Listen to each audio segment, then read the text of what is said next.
I think the university is in lockdown right now.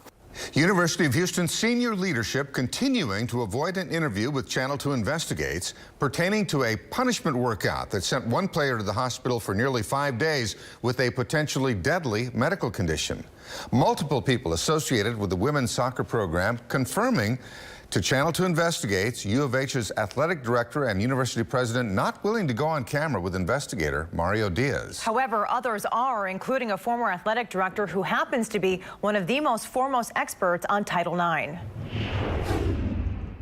I don't think there's any question they knew that physical punishment existed. More reaction to the Channel 2 Investigates series of reports into the University of Houston women's soccer program, along with an obscenities-filled punishment workout in February 2018. One player was hospitalized for nearly 5 days following the workout, diagnosed with a potentially deadly condition known as rhabdo. Another player telling Channel 2 Investigates the entire team was forced to endure the workout because of allegations against two teammates. So what did they get accused of? Stealing food from the football players. Immediately following last week's initial report, the University of Houston announced it had launched an internal review. An internal review usually isn't best practice. Donna Lopayano was director of women's athletics at the University of Texas for nearly 20 years.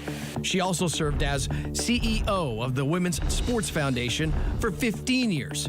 Channel 2 Investigates traveled to her home in Connecticut to get her reaction to a February 2018 punishment workout, as well as those detailed in recent soccer program handbooks. If I saw that as an athletic director, I'd have a heart attack.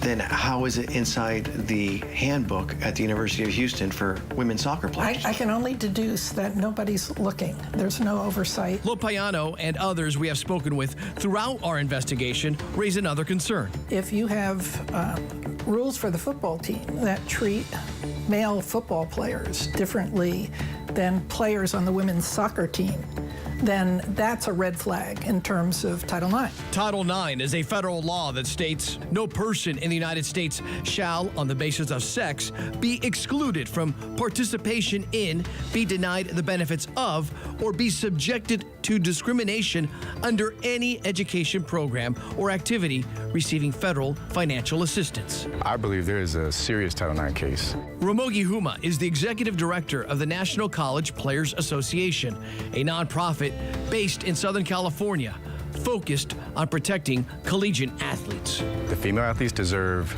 the same protections as the male athletes. And those girls that went through that workout were not protected. Respected Los Angeles attorney Brian Panish, who helped settle a wrongful death lawsuit on behalf of a family of a college football player at the University of California, also believes the University of Houston has Title IX issues. It seems to me that there's clearly an inequity in this situation. A violation of Title IX. Seems to be. State Senator Paul Betancourt, who sits on the Senate Committee on Higher Education in Austin, adding to the chorus of questions. I'm just shocked there's not a Title IX complaint on this already. Lopayano understands Title IX.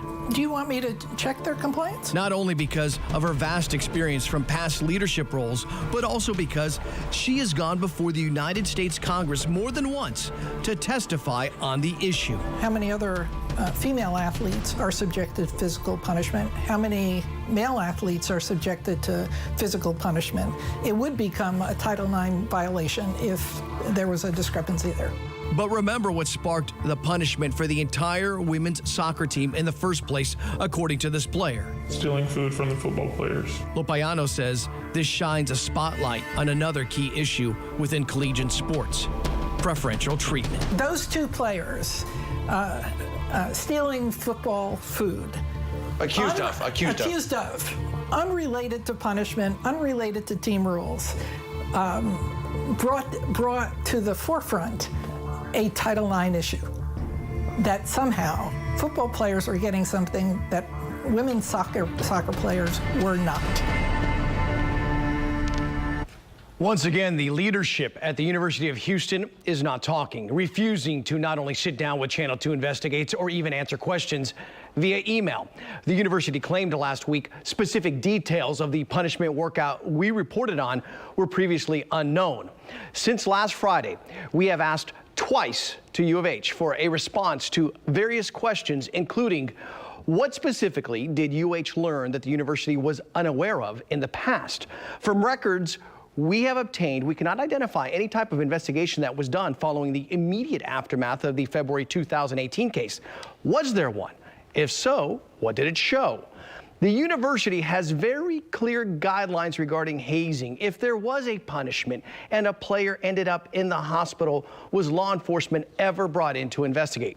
Finally, we reminded them we are still hoping for an opportunity to speak on camera with Athletic Director Pesman or President Couture. Our invitation remains open. Bill and Christine, the silence from Athletic Director Chris Pesman and President Renu Couture continues. What they have told you in the past about interviewing with you is they don't want to submit themselves to a prosecutorial type interview. Do you feel it would be that way? I think there's a lot of people who have questions after these reports. We just have simple questions. We're hoping that at some point here in the near future, they'll answer them. All right, Mario, thank you. If you have a story for Channel 2 Investigates, call the tip line 713-223-TIPS or email investigates@kprc.com.